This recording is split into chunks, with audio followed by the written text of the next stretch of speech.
जट वितोर ते अगे अगे तारफ कराना मेरा वजम जट सीनियर हाँ साहब अच्छा अगे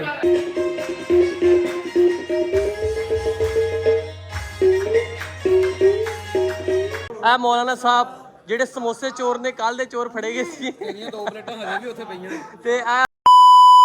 अस्सलाम वालेकुम मेरे सज्जनों ते मित्रों की हाल तुहाडा मैं तुहाडा अपना यार बेली सज्जन मुअज्जम जट वितोर ते अगे अगे तारफ कराना मेरा वजम जट सीनियर हाँ साहब अच्छा अगे ते व्लॉगर अगे ते अल्लाह तेरा भला करे अपना टिकटॉकर अल्लाह अगे यूट्यूबर अच्छा हाँ वाह ਆਓ क्या बात है लो जनाब ऑफिस ਦੇ ਵਿੱਚ ਪਹੁੰਚੇ ਔਰ ਆਫਿਸ ਦੇ ਵਿੱਚ ਪਹੁੰਚ ਕੇ ਤੇ ਜਨਾਬ ਅਸੀਂ ਜਾਵਾਂਗੇ ਸਟੂਡੀਓ ਦੇ ਵਿੱਚ ਨਾਤਾ ਕਵਾਲੀਆਂ ਸਾਰਾ ਕੁਝ ਸੁਣਾਂਗੇ ਫਿਰ ਅਸੀਂ ਕਰਾਂਗੇ ਅਫਤਾਰੀ ਤੋਂ ਬਾਅਦ ਜਨਾਬ ਅਸੀਂ ਹੋਰ ਕਿੱਥੇ ਕਿਤੇ ਜਾਵਾਂਗੇ ਤੇ ਸਾਡੇ ਨਾਲ ਤੇ ਆਓ ਆਪਾਂ ਇਸ ਵਕਤ ਜਾਂਦੇ ਹਾਂ ਸਟੂਡੀਓ ਦੇ ਵਿੱਚ ਕਿਉਂਕਿ ਸਟੂਡੀਓ ਦੇ ਵਿੱਚ ਕਵਾਲੀਆਂ ਵਗੈਰਾ ਕਾਫੀ ਸੁਣਾਂਗੇ ਆਪਾਂ ਪਹੁੰਚਦੇ ਹਾਂ ਸਟੂਡੀਓ ਦੇ ਵਿੱਚ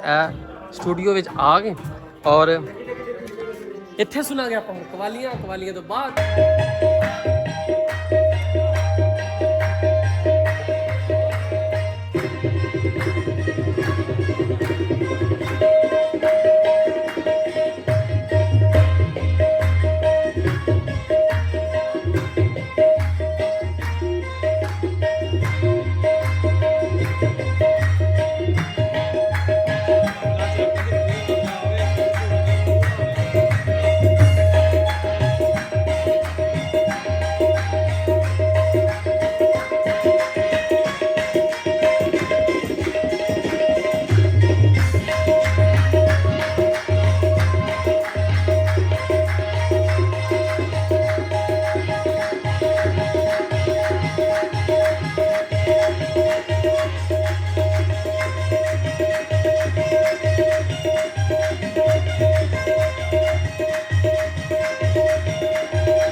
सज्जनों तो मित्रों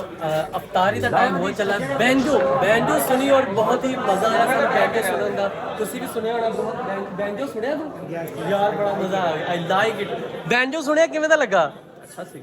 पक्की गल आ अच्छी गल आ बहुत अच्छा लगा बहुत अच्छा मजा आया सुनिया ते जनाब अफ्तारी का टाइम हुआ चाहता है और अफ्तारी वास्ते सारे मेरे सज्जन बेली रेडी बैठे ने ए मौलाना साहब ਜਿਹੜੇ ਸਮੋਸੇ ਚੋਰ ਨੇ ਕੱਲ ਦੇ ਚੋਰ ਫੜੇ ਗਏ ਸੀ ਤੇਰੀਆਂ ਦੋ ਪਲੇਟਾਂ ਹਜੇ ਵੀ ਉੱਥੇ ਪਈਆਂ ਨੇ ਤੇ ਆ ਇਰਫਾਨ ਸਾਹਿਬ ਨੇ ਸਾਡੇ ਬਾਕੀ ਭਾਈਆਂ ਨੇ ਸਾਡੇ ਮਹਿਮਾਨ ਆਏ ਹੋਏ ਨੇ ਸਾਰੇ ਤੇ ਅਫਤਾਰੀ ਦਾ ਟਾਈਮ ਹੋਆ ਚਾਹਤਾ ਹੈ ਔਰ ਤੁਹਾਨੂੰ ਪਤਾ ਕਿ ਖਾਣੇ ਦੇ ਵਿੱਚ ਸਪੈਸ਼ਲ ਕੀ ਆਂਦਾ ਵਾ ਬਾਕੀ ਸਮੋਸੇ ਤੇ ਖਜੂਰਾਂ ਤੇ ਆਈ ਆ ਬਾਕੀ ਅਫਤਾਰੀ ਦੇ ਵਿੱਚ ਕੀ ਆਂਦਾ ਮੌਲਾਨਾ ਸਾਹਿਬ ਕੋ ਜਾ ਕੇ ਪੁੱਛਦੇ ਹਾਂਜੀ ਭਾਈ ਹਾਂਜੀ ਤੁਸੀਂ ਕੀ ਕਹਿਣਾ ਚਾਹੁੰਦੇ ਮੈਂ ਕੁਛ ਨਹੀਂ ਭਾਈ ਰੋਜ਼ਾ ਖੋਲਣ ਲੱਗੇ ਅੱਛਾ ਭਾਈਆ ਅਫਤਾਰੀ ਦੇ ਵਿੱਚ ਕੀ ਆਇਆ ਵਾ ਮੌਲਾਨਾ ਸਾਹਿਬ ਕੋ ਜਾ ਕੇ ਪੁੱਛਦੇ ਆ ਮੌਲਾਨਾ ਸਾਹਿਬ ਅਫਤਾਰੀ ਵਿੱਚ ਕੀ ਆਇਆ ਚਿਕਨ ਕੋਰਮਾ ਨਾਲ ਕੀ chicken chicken chicken chicken korma नाल समोसे नाल पकौड़े ए वेखो भाईजान रोज़ा रखिया सी अज माशाल्लाह माशाल्लाह अफतारी का टाइम हो चला अफतारी बहुत ਜ਼ਰੂਰ ਕਰਾਂਗੇ ਤੁਸੀਂ ਕਰਨੀ हाँ जी सारे ਤੁਹਾਡੇ ਨਾਲ ਕਰਾਂਗੇ ਝੂਠ ਬੋਲਦਾ ਤੂੰ ਰੋਜ਼ਾ ਨਹੀਂ ਰੱਖਦਾ यार मेरा रोज़ा सच्ची गल है ਐਸੇ ਤਾਂ ਰੋਜ਼ੇ ਚੱਲ ਰਹੇ मेरा भी रोज़ा लो सज्जनों ते मित्रों रोज़े का टाइम होआ है होने वाला है ते बस 2 ਤੋਂ 3 ਮਿੰਟ ਰਹਿਣ ਵਾਲੇ ਨੇ ਤੇ ਆਪਾਂ ਰੋਜ਼ਾ ਅਫਤਾਰ ਕਰਦੇ ਆ ਰੋਜ਼ੇ ਤੋਂ ਬਾਅਦ ਤੁਹਾਨੂੰ ਮਿਲਦੇ ਹੈਗੇ ਆ ਠੀਕ ਆ ਹਾਂਜੀ ਹਾਂਜੀ ਕੀ ਹਾਲ ਚਾਲ ਹੈ ਬਾਕੀ ਸਾਰੇ ਸਾਈਡ ਤੇ ਹਰ ਬੰਦਾ ਆ ਮਹਿਬੂਬ ਸਾਹਿਬ ਦੇ ਕੰਮ ਵੇਖ ਲਓ ਅਫਤਾਰੀ ਦਾ ਟਾਈਮ ਹੋਇਆ ਚਾਹੁੰਦਾ ਹੈ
ਲਓ ਸੱਜਣੋ ਤੇ ਮਿੱਤਰੋ